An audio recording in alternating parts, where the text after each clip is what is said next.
All the Marvel TV news fresh out of New York City Comic-Con, plus James Gunn on Peacemaker's finale and its future, and more. Coming up right after this. I feel like I pointed too much. 1 point per intro. That's the rules. Now you gotta wag that thing. I've been looking for some marital advice. Thank you for that. Please keep that in.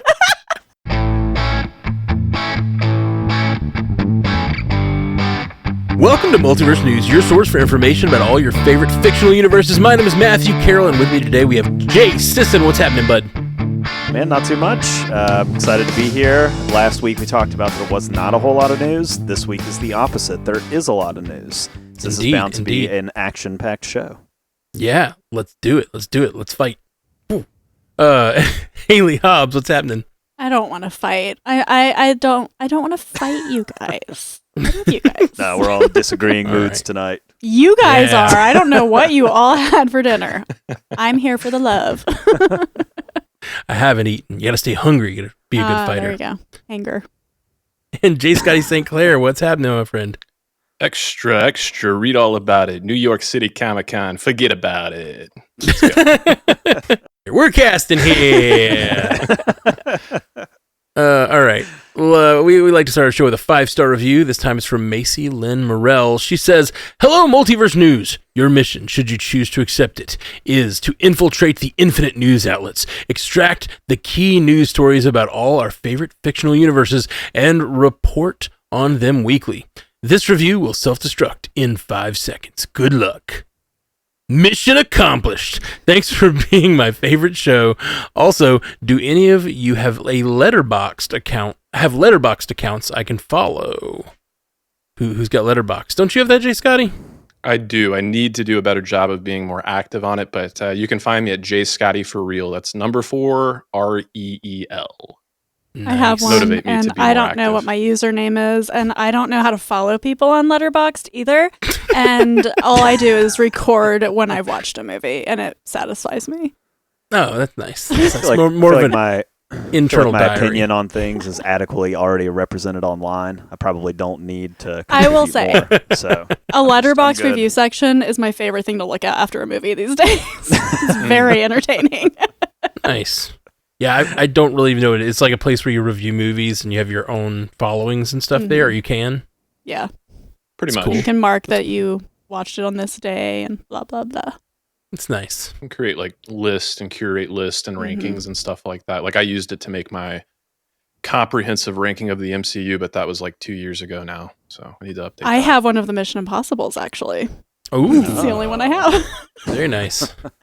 Well, sounds like definitely check out J. Scotty for real. Number 4 REEL. Yeah.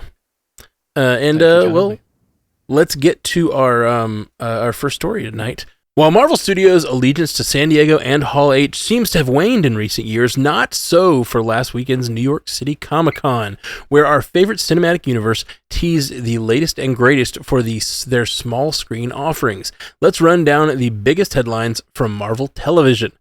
Wonder Man released its official teaser trailer alongside the announcement that the 8-episode series had been delayed from December 25th to January 27th, 2026. Fans in attendance were treated to an exclusive trailer for Daredevil Born Again Season 2, presented by Daredevil actor Charlie Cox, who was reunited with Jessica Jones actor Krysten Ritter. The series was confirmed for a March 2026 release on Disney+, and we also learned Wilson Bethel's Bullseye will return, and Matthew Lillard will be an antagonist to Vincent D'Onofrio's Kingpin. Separate from NYCC, but still worth mentioning on the subject of Daredevil Born Again, speaking to Entertainment Tonight, Marvel TV head Brad Winderbaum shared the season's connection to Spider-Man Brand New Day, saying, "We are communicating a lot with the team on Spider-Man Brand New Day to make sure that there's coherence there. We don't want to spoil anything, but it very much exists in the same world, and it's important." Vision Quest and Your Friendly Neighborhood Spider-Man Season 2 confirmed for fall 2026 release windows, while X-Men 97 Season 2 was announced for summer 2026. All 3 shows debuted exclusive trailers not yet released to the public, and both animated series confirmed their 3rd season to be in development. Lots and lots and lots and lots and lots of Marvel TV next year, you guys, and 1 movie, which does... So they're slowing down, they tell us. They're totally slowing down. All of this, except for Wonder Man, kind of becomes part of the new Marvel slate, even if they're things that have already aired this year, and so that's exciting. I rewatched the Wonder Man trailer today just before we recorded, and I just think how funny it is that it's unintentionally similar to the studio, which we all love on this podcast.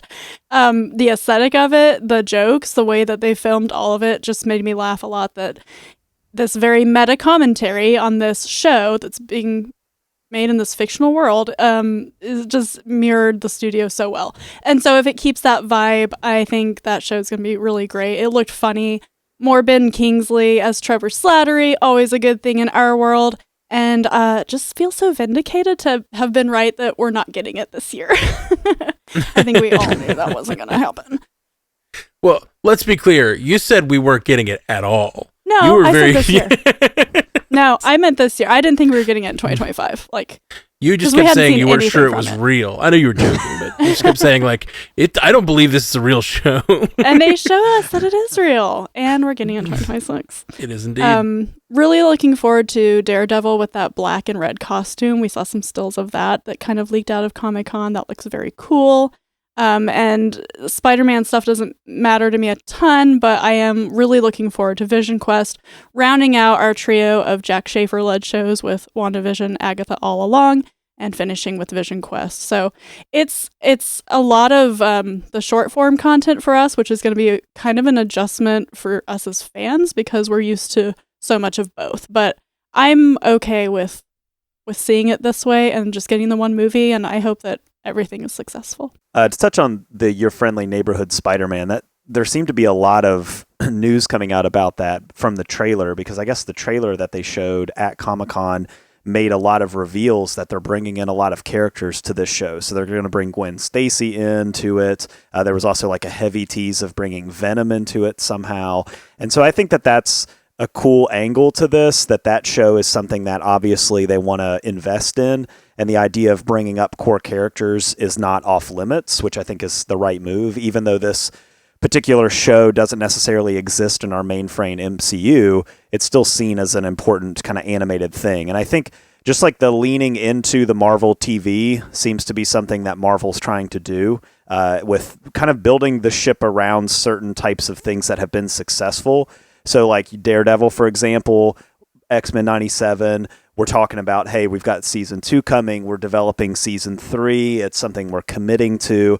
I think that's probably what most MCU fans want to see, because we're talking about people who are investing into long-term storylines that aren't super, super necessary for understanding the big picture stuff, which I think at the beginning, when we're talking Falcon and the Winter Soldier, when we're talking Loki, when we're talking WandaVision, which are all great shows, but we know the struggle that those had in terms of keeping the main stream audience, and then bringing this idea of handing off the film to the show back to the film maybe didn't necessarily go as intended. And so that idea of, well, we're really just going to kind of put our eggs in the basket of, this is Daredevil. You can see Daredevil if you want. You can follow it if you're a fan. We're going to commit to multiple seasons. It's not necessarily going to affect Avengers Doomsday, and so you can still see that, but we still got this corner of the MCU that feels small, but still feels important and still feels set in the world. And I think that's kind of been the vision that we've gotten to a little bit here, which I think is exciting for the future of it. It seems like that kind of is the direction that they're pointing in. Haley, I love what you said about Wonder Man. I didn't even think about it being like the studio, but I think that that's a great call. And I love the idea of, they even say the word superhero fatigue, right? They said the thing, that shows us how meta we're talking about here, that they're sick of superheroes in their own world in media. And we're talking about it in our world from their universe, causing us to be sick of them in our world. It gives you the opportunity to play with some really cool themes that you can make commentary on certain things in our outside world through it. So I'm really excited about it. And I think just the vision where it doesn't feel like a traditional MCU show, I think that's what really makes me most excited about Wonder Man. I still think they'll drop it all at once, which I don't like as a call.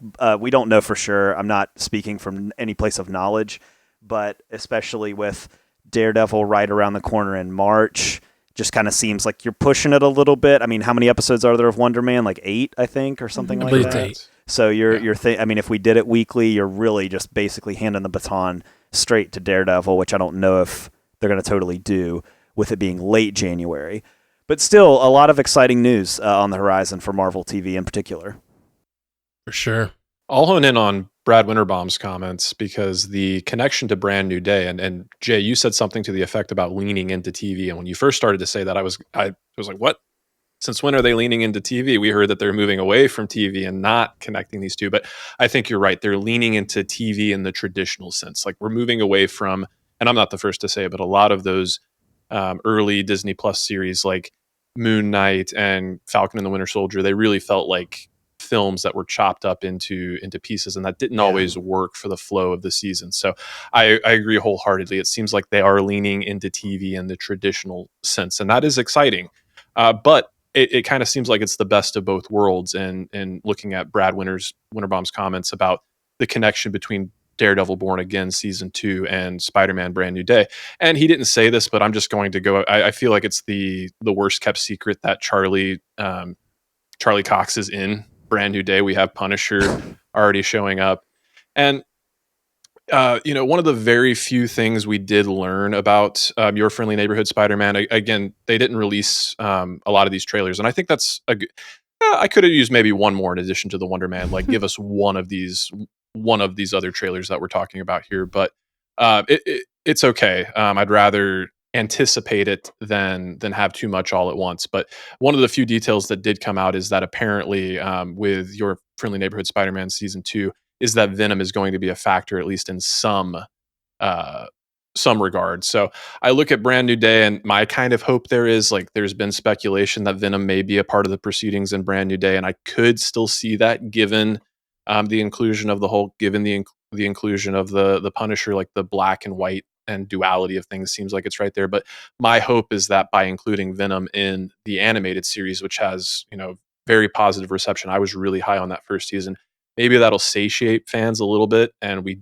can hold off on Venom till, Secret Wars, because it's not my first time saying it. I like Venom, but I do think Venom is a little overdone given his recency, like when the character, originated in the comics and just how much he dominated in the 90s. It's like there are other characters and other villains that we can focus on a little bit. But yeah, all in all, I think this is very, very exciting in a year where we're only going to get one movie. To know that we have such great content on the small screen headed our way, it's exciting.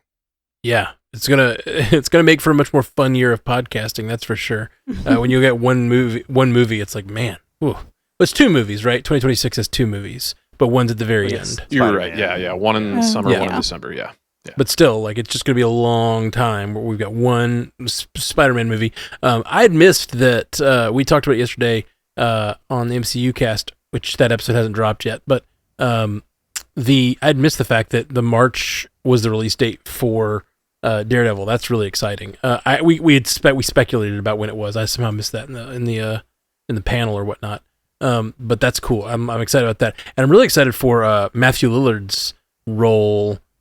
Being they talk about a little more. They talk about him being a international, like, antagonist person that Vincent D'Onofrio's Kingpin is going to deal with now that he's on such a big political stage. We saw him dealing with these sort of like New York socialites, but now that he's reached his sort of king level over New York, now he's got to deal with even bigger power players, and I think that's just such a fun thing for Kingpin to have that, like, next level. He's got to learn to negotiate another level. He's gone from this, like, poor kid in Hell's Kitchen to where he is, and now he's got further to go. And I think that just gives Kingpin more to play with. And clearly it's going to touch on a lot of themes that are important in our world today.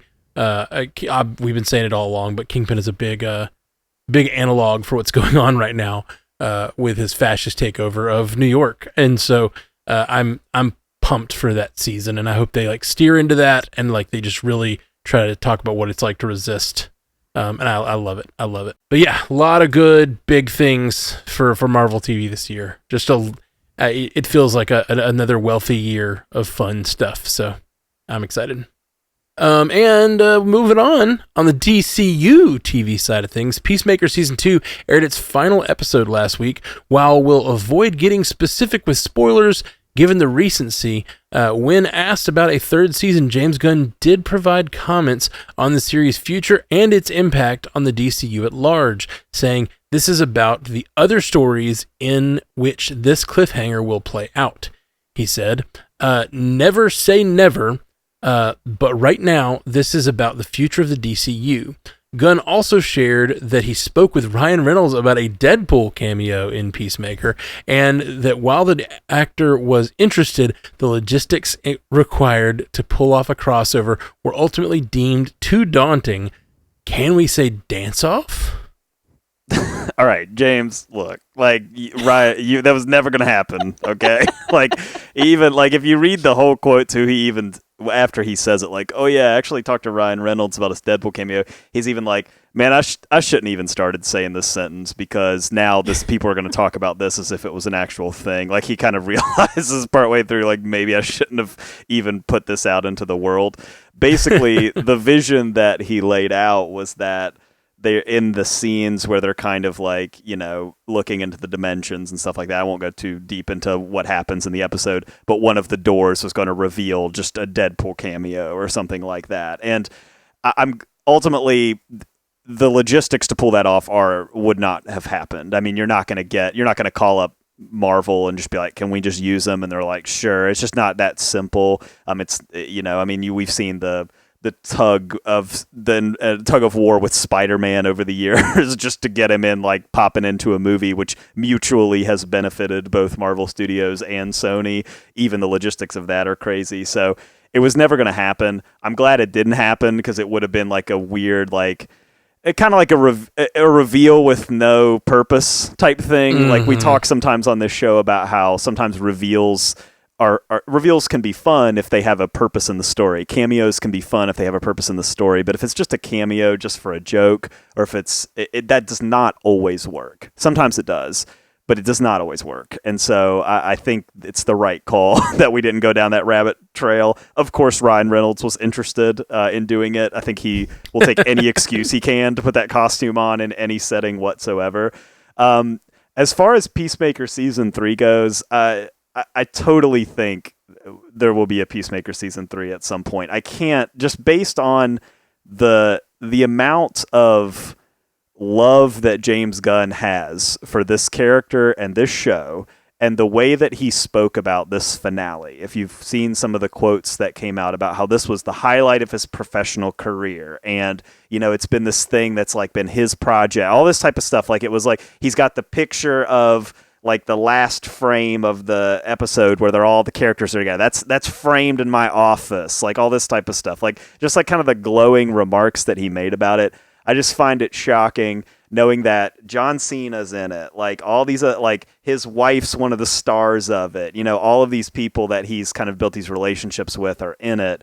I would be shocked if we never saw a follow-up on Peacemaker, that if he was just, you know, again, I'm trying to avoid spoilers here, but if he was just kind of handing off the story to the wider DCU to be played in by Superman and Lex Luthor and whoever else and Batman and whatever, and then that was just it, and we never heard from that character again. So I don't believe that. Now, is it on his immediate radar? Probably not, but I would think at some point, especially with being a show that has got some pop.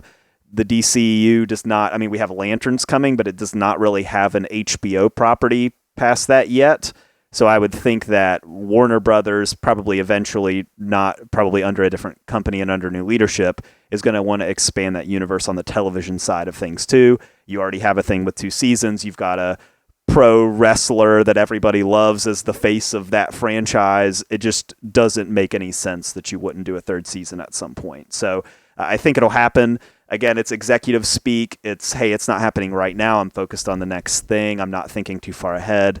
But I just, again, I'd be shocked if we never got a Peacemaker season 3. Yeah, I agree with you. We all know that James Gunn talks too much, and I do think this is a case of him doing that again, but I won't fault him entirely. I do think this is a little bit of a case of some reputable outlets being a little irresponsible with some of the headlines they ran, because if you look at his comments, yes, he's saying not now, but he's not saying not never. And just in this day and age of the highest number of clicks and engagement, like multiple outlets just went like, James Gunn said there's no Peacemaker season 3. It's all said and done. Hope you like that finale, because that's all you're getting. And that's just not the case here. Now, I will say though, like having, and again, avoiding spoilers, having seen Peacemaker season 2 in its entirety, and just kind of, again, James Gunn just plays fast and loose with the canon. Like we kind of went into the season, he was saying it was required viewing. That was the reason that Superman got pushed to streaming as quickly as it did. Then once we got into the thick of the season, it was like, oh, okay, well, is that really the case? And by the end of it, I'm still kind of like in the middle. Again, avoiding spoilers here, but I'm like, was that required viewing? Was that not required viewing? It certainly seemed to set a lot of things up that seemed pretty important to me. But again, there's no denying that this is a very specific audience that you're targeting with this show. So to make it required viewing, I do think is just a questionable decision. But if he made that realization after the fact and said, okay, the things that we set up in Peacemaker have to be visited upon at some point, and they're going to be, such a important factor here, we have to make it more accessible to more people. I could understand why he wants to move away from Peacemaker in lieu of maybe another show. And I won't say what the title of that show could be because I want to avoid spoilers. But I also think, let's look at the first year, or the first little over a year of the DCU here. It's been nothing but James Gunn. Creature Commandos, Superman, Peacemaker season 2. He probably, I think in retrospect, he's realizing he bit off a little bit more than he can chew. Is like, all right, let me give myself a little bit of breathing room and take Peacemaker off the table for a little while. Let's let Supergirl come out. Let's let Lanterns come out. Let me focus on Man of Tomorrow, and then we'll see where we're at. So yeah. And the Deadpool thing, not a lot there. I just do think it's interesting that I remember on this cast, like well before we even really knew what season 2 of Peacemaker was going to be about, we were saying, could Peacemaker be the Deadpool of the DCU? And it seems like they were very much kind of on the same page we were. So. Yeah, I completely agree with you about one of the reasons behind not doing a Peacemaker immediately, because you know how they love to do, like, the beginning of a season, they love to announce the next season because they're like, hey, it's still going, it's going to be going, like, you want to watch it, it's so good, we're putting our faith in it or whatever. But I think that James Gunn doesn't want to give this property to anyone else, and I don't think that he should. I think he probably needs to make this show if it's going to be made, and James Gunn knows that, like, he has a lot of other stuff he's got to focus on. Like, he needs to get some other properties into the DCU, and whether he's making them or other people are making them, it's going to be a lot on his plate to try to juggle all that stuff. And as much as he loves making the show, he keeps talking about it. I think, like, he realizes, like, he can't devote all that time to the property that is going to be one of the least, profitable in the whole franchise. He can't over focus on that while, making 10 episodes of a thing when there's big movies to be made, and he needs to be a big part of it. So I really hope he gets to make more of it. And like you said, I think a spinoff is a clear path to that. I think it's almost obvious that's what they're pointing to, but also pointing to these characters coming in like different forms in the DCU. It seems like the way it ended, without spoiling it, will lend itself to those characters showing up really well and really easily in other formats. So I'm pumped for their future in the DCU. I think jumping off of what you're saying, Matt, he probably does want to do a third season, but you can't only have, let's say, like 3 DCU movies and 3 seasons of Peacemaker too. People are going to be like, no, we would like to see some other things, especially because Peacemaker is not for everybody, right? It's for a more adult audience. Which, my big takeaway, Brian and I talked about it on Source Pages. That'll be our episode this week. If you want to know how I really felt about the season. I didn't hate it, but it's just not my favorite thing. But my bigger takeaway was, like, you want people to know what happened, but not everybody's going to watch the show. So I'm very curious to see how he's going to tie these strings together for the mass audience when you're seeing Man of Tomorrow, when you're seeing all the other things that have a wider appeal, is it going to work well? Is it going to work better than what the MCU tried to do? Because that's got to be in the back of his mind, because it's in the back of our minds. And is it going to be successful when he does? So I think that what they've set up in Peacemaker season 2 is not egregious enough that if you don't see it, you're going to be totally lost if they reintroduce these elements in something else. But I think that's the experiment, right? So that's what I'm interested to see going forward. Yeah, and that's the next step, right? I mean, that's kind of like whenever we get to that point of having Man of Tomorrow, how much exposition are you going to give the general audience? I think you're going to need to give them a little bit when we get there. I don't think they're going to need a ton, just kind of based on how that Peacemaker season ended. I think you can get the audience up to speed pretty quickly just by kind of introducing a couple people to explain a couple things. But that's probably going to be required. I mean, even just one look at the number of people that saw Superman, like the worldwide box office for Superman, and then a peek at the Nielsen ratings for Peacemaker, there's a very large chasm between those two things. It's a much smaller audience for Peacemaker because it's a very specific type of thing. It's on HBO Max. It's not in the theaters. It's a show over multiple weeks. It's TVMA. Like, it's a totally different type of specific boiled down, filtered down audience. And so to hand it a major plot point from your tent pole to the small thing to your tent pole again, you have to have some type of way of just connecting the tent poles so people can go from one to the other. And I think he knows that. I think we're not saying anything he doesn't realize and Warner Brothers doesn't realize, and these are conversations that they're probably having. But that will be the interesting test of the DCU next, is how do we hand this general audience the Man of Tomorrow and not have them come into the theater feel lost? Yeah, I think that's just on James Gunn's mind, and I think he's cognizant of it. And like we talked about it in our episode of on Always Watching. Check out our other podcast, Always Watching. We just covered the whole season of Peacemaker. And like I personally feel like this needs like 1 or 2 sentences of setup to make this work. Like, you can just jump right in. I don't think it requires much. Yeah, that would suffice, but that was one of my biggest complaints about Superman. The fact that it dropped us in the middle of the proceeding. And I know some people like that, but it still is just one of the parts of the movie that doesn't really work all that well for me. It's like, see, it's so hard to talk about it without spoiling it, but with the technology we had in Superman, it is really easy to just say, Lex figured out a way to clean this up, and now we have access to this other thing. Yeah, and it's like, it's very, it's like one line. You don't have to say why he figured it out or whatever. I think it's very doable. Oh, yeah. Lines of dialogue I like better. I thought you were saying like lines of like print on the screen. I was like, no, let's not do that again, guys. I was say, like, 3 months ago, 3 hours ago, 3 minutes ago, 3 seconds ago. 3 seasons of Peacemaker ago. God, I hated that. I liked it. It went on too long.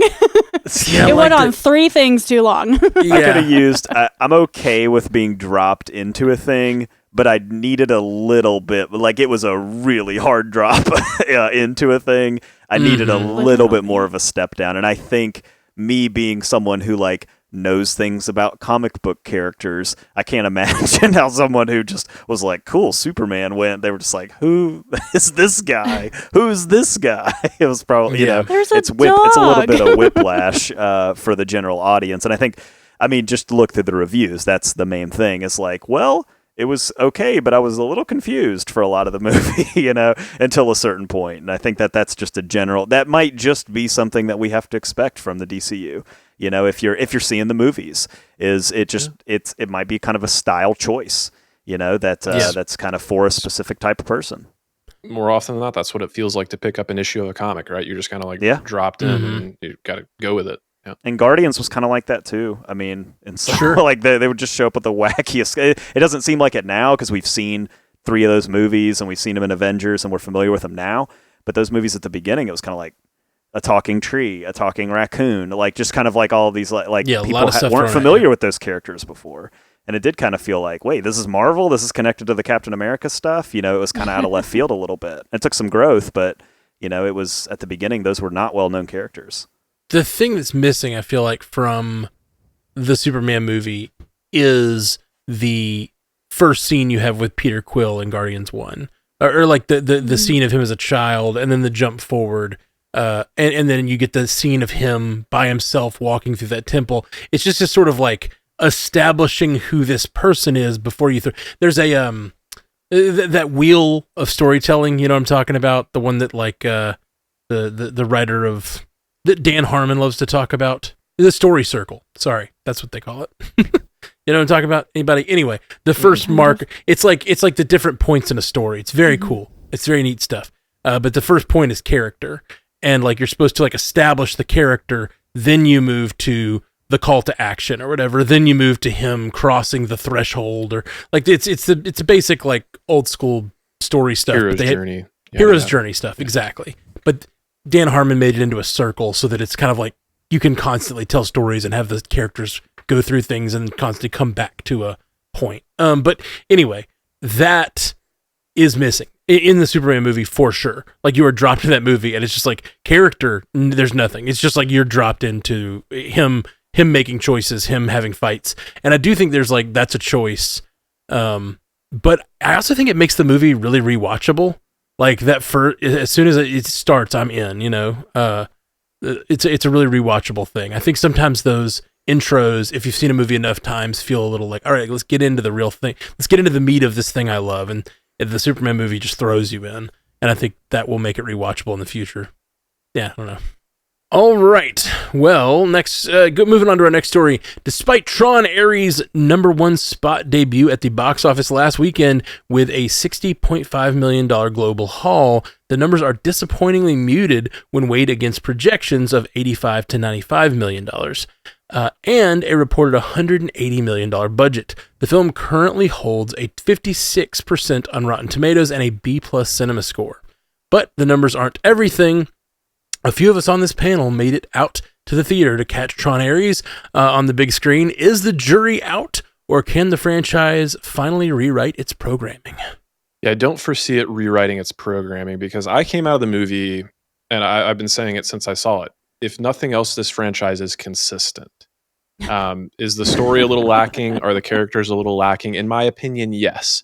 But I had a great time in the theater watching this movie. Such a good time that I saw it twice on your recommendation, Matt. Wow. I saw it the first time in IMAX. You were praising the 3D so much that I went and watched it in Dolby 3D. And that is the way to catch this movie. And you know, Martin Scorsese might have issues with me saying that, but it's okay for some movies to be rides. I think that is okay for some movies to be just kind of those thrill, throw a bunch of colors at you, throw a bunch of sounds, have some decent characters on screen, and I'm pretty happy. But I've come out of this, every single person I've talked to that's seen this movie liked this movie. So I think this is a little bit of a case, like sometimes, you know, people like to bag on stuff, and I watch a lot of film critics and a lot of other outlets and stuff like that. And I just feel like the story was already written for this movie before it even came out. Like, yes, Jared Leto's involvement is a tough pill for a lot of people to swallow. I get it. But I just feel like people have this idea about Tron, and it's kind of like, don't get me wrong. I grew up as a Star Wars fan. So I remember being in high school having to hide my Star Wars doodles because it wasn't cool back then. Be grateful for the time you live in. It's cool to be a nerd. But back in my day, it was not. So I feel like Tron has kind of like taken on this reputation of being like the super kind of nerdy, like the one that's a little more easy to pick on, and nobody will really come to its defense or anything like that. But I like Tron. Tron was before my time. The 1982 film came out well before I was even thought of, but I went back and revisited it. Tron Legacy holds a very special place in my heart for the soundtrack. And I will say the Nine Inch Nails soundtrack is not as good as the Daft Punk soundtrack, but it is a lot of fun. I've already been bumping it a lot. So if you were on the fence at all and anything I've said sounds encouraging or positive to you, go check out this movie because it has a little bit of an uphill battle ahead of it. And I would like a sequel. Hopefully not another 15 years in the making. So, yeah, I so you liked the 3D? Didn't it feel like a ride? It was so much fun. Oh, yeah, it was awesome. I didn't know I got 3D tickets. My friend bought them, and I showed up. And I don't normally like 3D, but it really did. Like it did something to jolt me out of myself, where I suddenly was just like into the movie, and I was just in it. And it did a lot of cool stuff with the 3D because it's the Tron world, so there's all kinds of digital stuff swimming around you and all these things, and it just did a lot. The first 20 minutes, I really felt like I was at Disney World or something. I felt maybe the first time I saw Avatar, where I was like, this is 3D, you know? Mm-hmm. And so I really dug the 3D. But it jolted me out of myself. And then I thought the movie like really worked. And you can listen to it. We talked on Avengers Assemble about it. Eventually I had an issue with it, but about the first 2/3 of the movie, I was like, I think this might be one of my new favorite movies. Like, I'm loving this movie, and not just like liking it. This is what it feels like to sit down to like a franchise that I'm not necessarily. We watched it for Avengers Assemble, but I'm not like a huge fan of the franchise necessarily. It's not like one of my fandoms. But like after in the middle of the movie, I was like, I might be a fan of Tron now. Like I like attaining a new fandom. You know, it felt like that. About 2/3 of the way through the movie, that's how I was feeling. And I so there's just some really impactful scenes. It got me emotional. I'm bummed that it didn't do better. And I do appreciate the Jared Leto of it all. And like how, you know, I was talking to a friend last night. He was like, I just can't go. I can't support Jared Leto. And I get that. Like, I don't blame anybody for their need to take a moral stance to not go see something. But from a just like purely how was this movie, I really liked this movie. And I really just got sunk into the world and like loved it and loved the character work. And like I had a different direction I would have preferred the movie to go. But like it's still, what it did was really great and left cool things for the future of the franchise that I was excited about too, and tied into the previous movies in cool ways. Even Legacy, which I felt like I was scared it would completely leave Legacy behind, but Legacy, the sequel to Tron, it touched on a few things from Legacy that made me feel like it was at least paying some service to that movie. So yeah, really liked it, and I'm bummed that the box office didn't do better, because make me a sequel without Jared Leto, like replace him. He's a digital construct. He can be whoever you want him to be. He was a producer, so there's a strong likelihood the movie would not have gotten made without him, unfortunately. Well, I think that's what happened. I think he had a pay to play in his contract, and so when this was created so long ago, I mean, this movie was confirmed so long ago before he was like as weird in the public as he is now, and he was coming off the Oscar type stuff, and everybody liked him a lot more back then, for Hollywood at least, and wanted him in stuff. I think he had that in his contract. Like, if you make it, that I have to be in it, or you have to essentially pay me, and I'm not in it. And maybe I don't know what the story is. I don't know if it. I don't know what Jared Leto's net effect on a box office is. You know, like, I don't know if this movie, like, let's say we could just digitally replace him with another person. I don't know if your box office like shoots to the roof. I don't know if it stays the same. Like, I don't know what that is. I don't know when Hollywood's going to stop trying to make him happen. But eventually they may learn. He's going to be Skeletor, so they're not going to learn yet, I guess. If you want to look, it's definitely in a hole as far as you know what it's made at the box office. It's definitely in a hole. Like 60 million is worldwide. It's not great. If you want to look at it on a positive note, there's not a whole lot of competition down the line. There's not a whole lot coming to theaters that would necessarily elbow it out over the next few weeks. It's probably going to dominate a lot of those, general going to a weekend, let's see a movie, what's on the theater, oh, it's this movie type conversation. You're looking at the scores. The cinema score is not great. The Rotten Tomatoes score, not great. Word of mouth is kind of what you're hoping to coast on there. So ultimately, is it going to be a box office success? But probably not. But as far as the franchise goes, if it can at least kind of, I don't know what this does to the franchise. I don't think you can necessarily maybe build it around Leto himself. But if you wanted to sort of build it around some other characters for the future, you could potentially do that.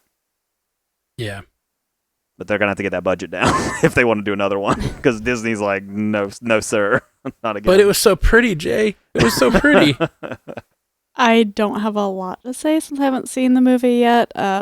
Just haven't been able to get to the theater lately. Been busy, but I do kind of want to see this. Sometimes I think what Tron has going for it is that it does have all this time in between the installments, and it's kind of one of those things that you're like, oh, hey, there's a new Tron movie. It's not like there's another Marvel movie coming out that people seem to kind of be in that camp. It's kind of like, oh, hey, it's actually another Tron. Like, we can go. And so I wonder if that may help it down the line a little bit.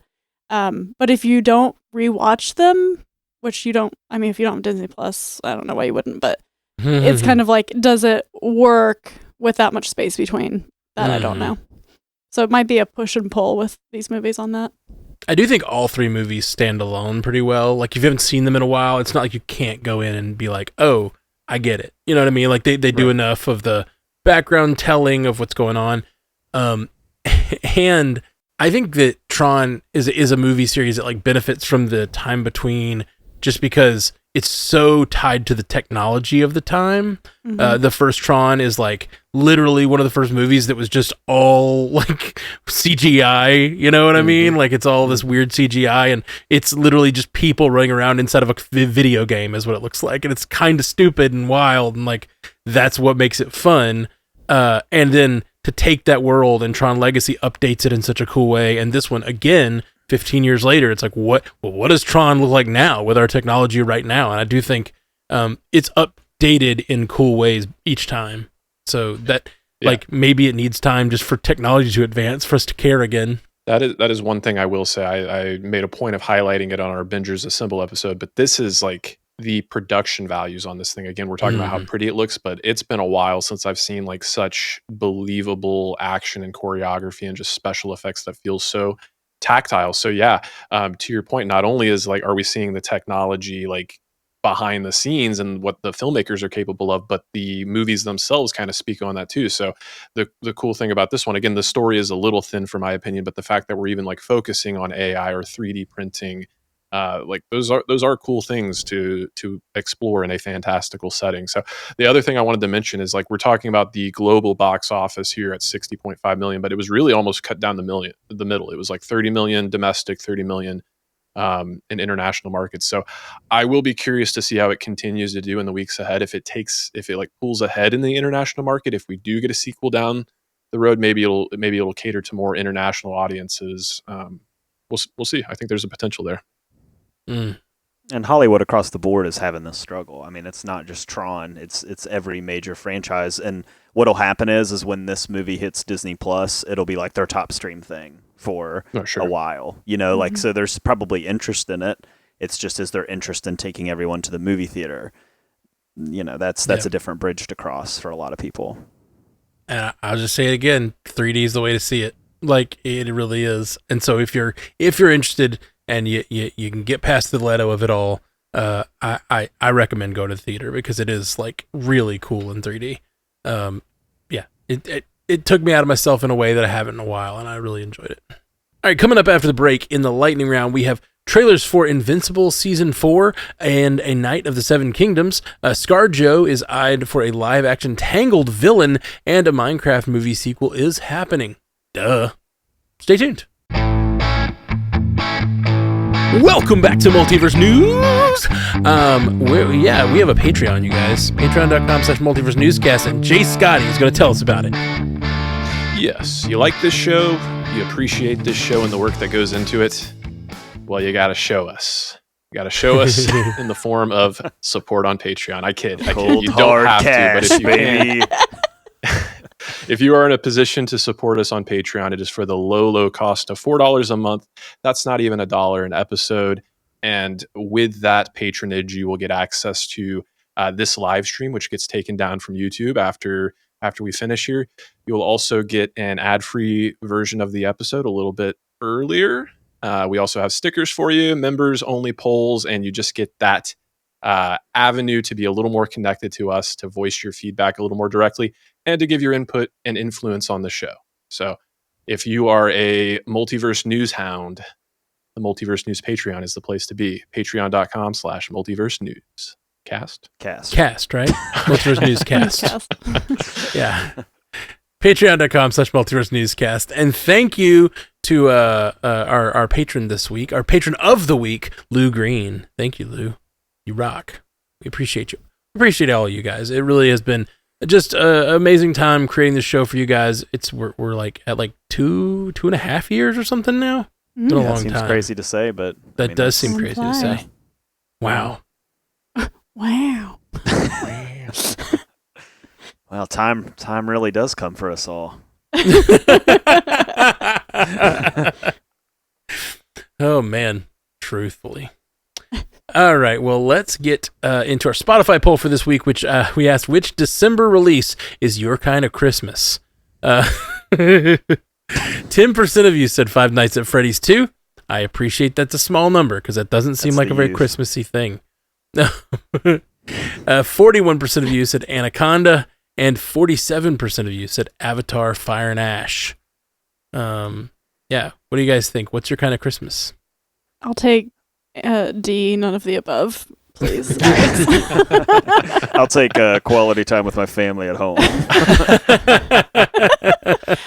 That's not what I said, Jay. You're like, that's worse.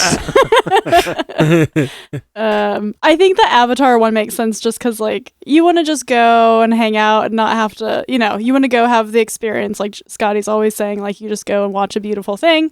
There you go. You get Avatar. But the split between Avatar and Anaconda is pretty funny. Yeah, it is funny. Yeah, I don't think the actual box office will be in very close correlation to this poll. I think Avatar will probably pull far and away like it normally does. But I do wonder if it's going to see a dip because it's coming out a little bit closer to Way of Water, where there was such a big, we were just talking about with Tron, there was such a big time in between the sequels there. I could definitely see Avatar: Fire and Ash taking a little bit of a dip just because this huge, bombastic, thrilling visual experience we've had a little more recently, but we'll see. I'll probably be there, not on Christmas Day, but sometime that week. All right, well, let's get into our lightning round. This is where I'm going to read a story, and then each of us can yell out our names to claim that story, and then we get the right to respond to it. And then if we just cannot resist responding to a story we didn't claim, we get one rebuttal per lightning round. So here we go. HBO revealed the debut trailer for Game of Thrones spinoff A Night of the Seven Kingdoms at New York Comic-Con last week and has announced a premiere date of January 18th.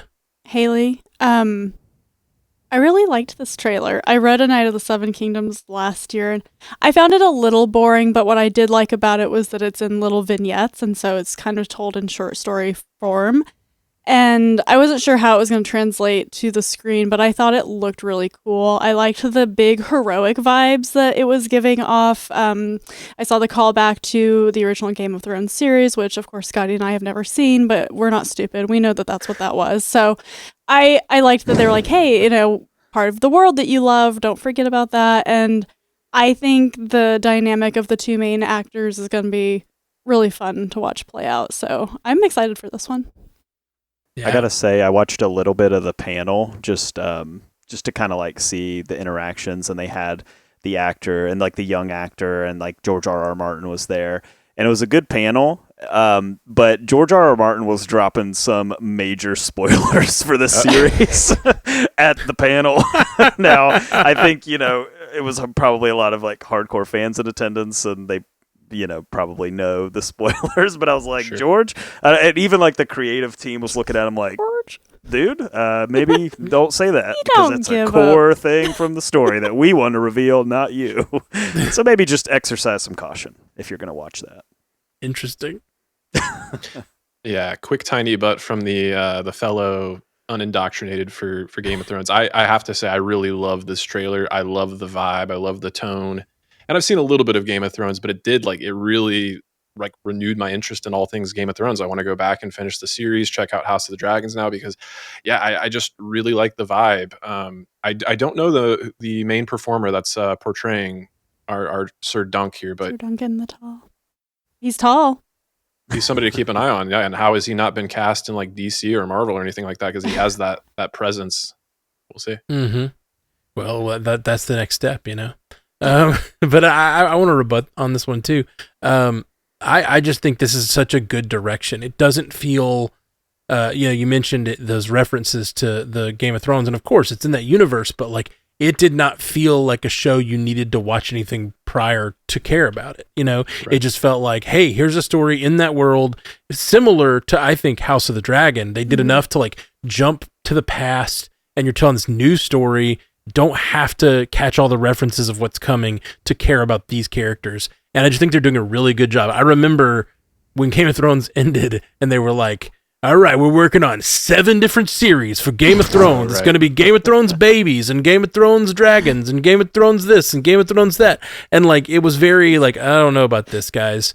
But so far of the 2 series they've had afterwards, I'm really loving House of the Dragon. And then this just looks like another really good direction that feels different enough and that it won't retread all the ground. And it feels focused in a way that none of the Game of Thrones stories have been. Like, Game of Thrones is a very like separated story where you're jumping around from in House of the Dragon and in the original Game of Thrones. So this seems like a really cool way to explore the universe from a completely different perspective. So I'm digging it. I really love the beat, and I feel like it's going to be indicative of what the series is trying to do. But you have that guy that's like, "Are you Ragnar Targaryen?" No, get the fuck out of the way. Yeah, I'm into it. Me too. They were he just constantly getting served on throughout this entire trailer. Just gets dunked on down all the time. Yeah, Duncan. That's his you like thing. That, Scotty? I did. All right. Bradley Cooper is in talks to star opposite Margot Robbie in the Ocean's 11 prequel at Warner Brothers. Twisters director Lee Isaac Chung is attached to direct with Robbie's lucky chap producing. Jay, I think this casting makes total sense. Like, you're doing an Ocean's prequel. Ocean's, whenever Ocean's 11 came out, it would just kind of cast a lot of like the coolest people in Hollywood in one film at the same time, and that was what its draw was you've got Brad Pitt and you've got George Clooney and you've got Matt Damon and you've got like all of these people that are kind of, have a particular vibe to them. So let's go cast 2 of the coolest people in Hollywood and Bradley Cooper and Margot Robbie. Like, just makes total sense. Yeah. Warner Brothers has announced that an untitled follow-up to a Minecraft movie will hit theaters on July 23rd, 2027.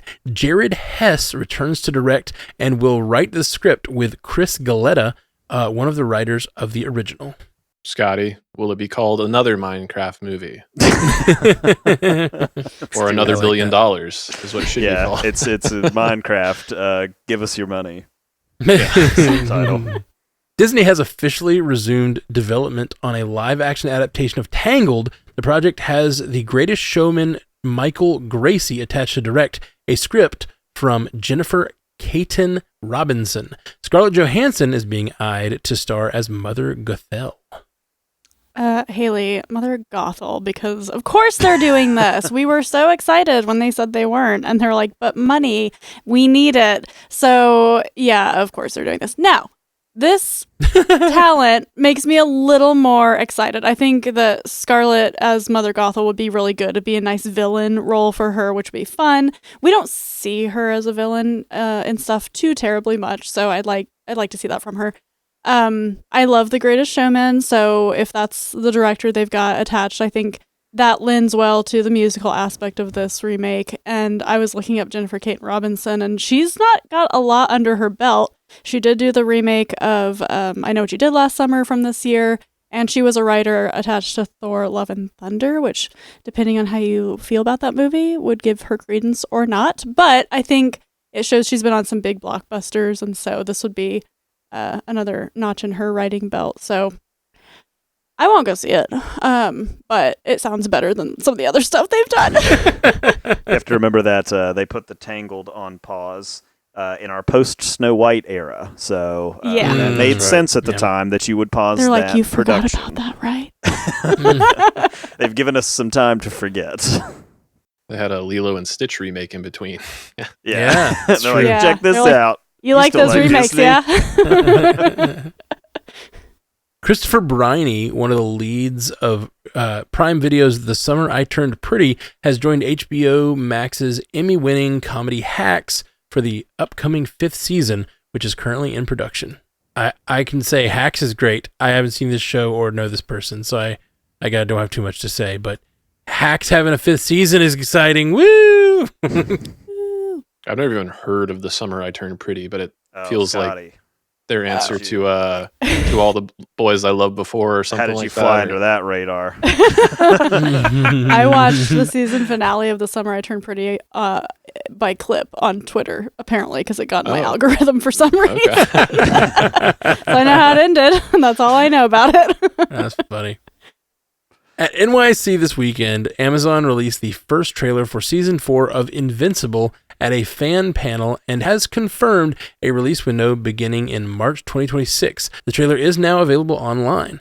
Voice actors for the series' villains were also confirmed, including Matthew Rhys as Dinosaurus and Lee Pace as Thrag. Scotty, I am not caught up on Invincible. I still need to finish Season 3, so I was a little weary about checking out the trailer, but I shouldn't have been. I forgot the thing that they do with these trailers is that they're very non-spoilery. They're kind of, you can watch them totally removed. They all take place in a burger shop, and it's always Invincible sitting across from another character, and they're just having a very meta conversation about the season and when to expect it and all of the work that's gone in behind the scenes with the animators and the voice actors and whatnot. So in this one, it was Invincible with Adam Eve, who is voiced by Jillian Jacobs. And yeah, I thought it was fun. I thought it was comical, entertaining, in keeping with the previous trailers without giving too much away. So what more can you ask for as somebody that's not caught up on the season? But then look at the voice talent that they're adding here. And this is just a show that has always had like the top tier talent attached to it. But yeah, Matthew Rhys and Lee Pace, he's almost in everything now. I think the only thing he hasn't touched is like Star Wars maybe, but yeah. His time will come. Yes, only a matter of time. Lady Gaga has joined The Devil Wears Prada's forthcoming sequel from 20th Century Studios in an undisclosed role. Haley, I think it makes sense. Nothing can be made worse by having the Gaga in it. So what I could see her playing is like a fashion designer or something like that in that kind of role. What you didn't know is this is how we start the House of Gucci shared universe. Oh. That's the post-credits scene. A new Jumanji movie will start filming in November, according to The Hollywood Reporter. Dwayne Johnson, Kevin Hart, Jack Black, and Karen Gillan are returning to star in the feature, which will once again be directed by Jake Kasdan. It has a release date of December 11th, 2026. Brittany O'Grady, who starred in Season 1 of The White Lotus, will also join the cast. Scotty, we were talking about The Smashing Machine last week, which did not do very well for Dwayne Johnson. It was his lowest opening box office ever, so this is not surprising at all. He's like, give me one of those Jumanjis. I want those Jumanji numbers again. Immediately got on the phone. He's like, give me another Jumanji. Yeah. Get Jack Black on this phone right now. At the mention of The Smashing Machine, I will address one of our listeners that was like, spouting off on the like Spotify comments. Yes, I like The Smashing Machine. No, I have not seen the documentary. Why would I go watch a movie about a documentary that I've already seen? It's okay to have two separate things. How it's dare you have an opinion? Let me like the movie. After rumors of a Magic 8-Ball project from Mattel following the success of Barbie, the project, which is now confirmed to be a series and has a creative team, M. Night Shyamalan will be directing the live-action series written by Brad Falchuk, Mattel announced on Monday. Jay, this is rage bait, and I will not be taking it. I think it M. Night Shyamalan. M. Night Shyamalan is the most hilarious choice. Like when we talked about the Magic 8-Ball series, we talked about it as a joke. And if one of us would have said, oh yeah, this sounds like a series be directed by M. Night Shyamalan, it would have been a joke, but now it's reality. Yep. Yeah, 100%. Rebuttal. I think it'll be kind of schlocky because the writer has done a lot of Ryan Murphy projects, and his stuff always has a bit of schlock to it. It's part of the charm of a Ryan Murphy thing. So I don't know. I think it kind of sounds like an interesting time. This just to recap the toy movies in development, we've got Matchbox, Hot Wheels, two separate properties, by the way, both about little cars. We've got Monopoly. We've got Barney, the Io Edibiri Barney. We've got Magic 8-Ball. I mean, it's just like Mattel was just like, yeah, like Barbie. Clearly, everyone wants Barney. this. I had to. Io Adabiri's Barbie sounds like ChatGPT made it up. I don't believe that's a thing. No, it's real. We've got now. Listen, I'm not even done. There's Polly Pocket in development. I'm not kidding. That's not. There's American Girl doll. That's according to Variety. No. Yes. There's Masters of the Universe, which we've already talked about. Rock'em Sock'em Robots with Vin Diesel, perhaps attached. Thomas the Tank Engine. Uno. I don't even know about that one. What a great family drama Uno could be. All about generational trauma. I know this is a long, cold take, but like, since the days of Battleship, we have been lambasting this idea, but like, it really does feel dark. Like comic book, we had a big run of comic book movies, right? But the idea is comic book movies have stories, like decades of stories to draw upon. Marvel, DC, like there's these stories that have been beloved forever, and just now like we're AIing Stan Lee as a hologram. Yeah. Just wait till Generation Alpha starts making these films. Fidget Spinner the movies. Oh my gosh. No, Michael Bay is literally making a Skibidi toilet movie, and that's not a joke. That's right. I forgot about that. What? Oh my God. Oh, we talked about it. We talked about it a long time ago. Am I gonna have to learn what Skibidi Toilet is finally? No. Dang it. No, this is where we draw the line and we take a stand. This far, no further. You shall not pass, Michael Bay. Ahead of Mortal Kombat 2's release in May 2026, screenwriter Jeremy Slater confirmed at NYCC that he was already in the process of writing the script for the third Mortal Kombat movie. Scotty, well, the fact that they moved this movie from an October release, or maybe even a September release, I think it was October, but from October to May, I think was a vote of confidence. So this makes sense. If they like the movie, the first movie did well enough for them as a day-and-date release. This is a franchise they're going to want to see brought to conclusion, at least for a trilogy. And yeah, they've got such a stable of characters that they haven't even touched on yet.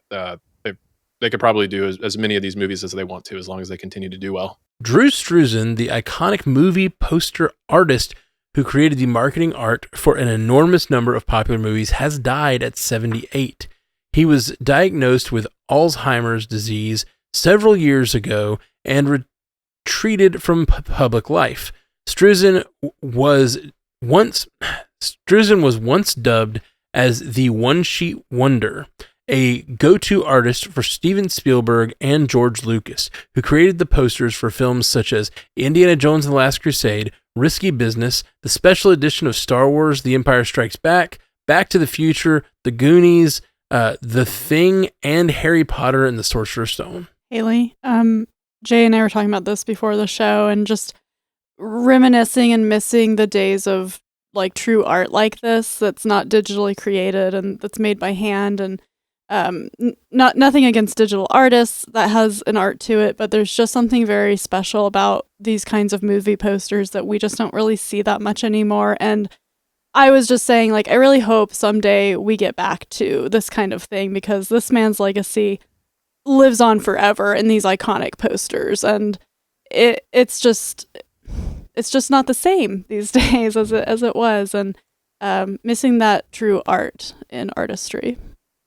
Yeah, if you had any of those posters from Star Wars movies up on your wall as a kid, like I did, like the Phantom Menace one, and like even the ones that were made for the prequel trilogy, those were all him too. And they have this like extremely specific art style. And the Indiana Jones ones, and those are hand painted, and a lot of times people don't realize like those are original works of art that were made for a theater, and that used to kind of be a thing in the theater. And you know, I mean, we don't need to go more down into dystopia corner, but as we get further down into like art being made by AI and kind of being generated by not people, it's something like that. Hopefully isn't a relic of the past, but is definitely in danger of becoming a relic of the past. Indeed. Yeah, Boss Logic's great, but he's no Drew Struzan. I'll throw out that the biggest one from my childhood is Back to the Future. That poster is just iconic, and like all three movies, and just I grew up loving that poster and loving that movie, and I feel like it's just he does such a good job of capturing those movies in one image. The vibe, the feel, the characters, and it will be missed. All right, guys. Well, that is our show for tonight. Let's go around and tell the people if we've got anything going on. Jay Sisson, what you got going on?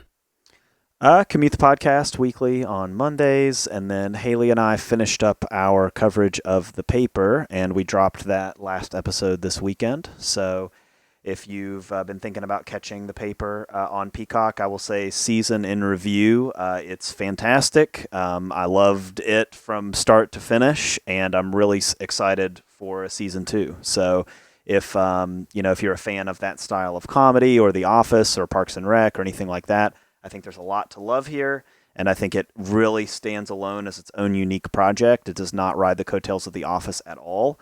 And if you're interested, if you watched it, you can check out all of our coverage. And if you are thinking about watching it, watch it with us and follow our coverage on that. Absolutely. And Haley Hobbs? Yep, the aforementioned Always Watching with Jay, and then Ashley and I are still there doing that Outlander coverage. Going to be there for a while with that. You can check out Ash and I on Unqualified Opinions. We're trying to do pretty weekly episodes of that new show, so that's fun. Check out our Twitch for that as well. And then, like I said earlier, Brian and I talked about Peacemaker, so that episode will drop for Source Pages this week. It's just busy podcasting season. Indeed. And J. Scotty St. Clair. Yeah, there were a couple of properties that came up in our main stories that we had to dance around spoilers for, but I've got good news. Both Peacemaker Season 2 and Tron Ares, we have spoiler coverage. You can find the Peacemaker coverage on Always Watching, and then Tron Ares is over on Bingers Assemble. So go check those out. Go support those, please. Yeah, absolutely. Please check out all those feeds, all those things. StrandedPanda.com. You can find most of these feeds. And then check out Marvel Cinematic Universe podcast. We got a good rest of the year. We're going to be wrapping up our Infinity Saga coverage, and we're talking about all this New York City Comic-Con TV panel stuff. So check that out, and we'll be back soon. Peace. You stay classy, Multiverse. Hey, thanks for listening to Multiverse News, or watching it, or whatever you're doing, eyeballs or ear holes, whichever thing. We do this show every week, and we appreciate you listening. StrandedPanda.com is where you can find all of our podcasts, and thank you for listening. Check us out wherever you get podcasts. Hit that subscribe button, hit that like button, hit the little bell icon, whatever you have on whatever service you're doing. Rate us, like us. We're really thirsty. That's what I'm saying.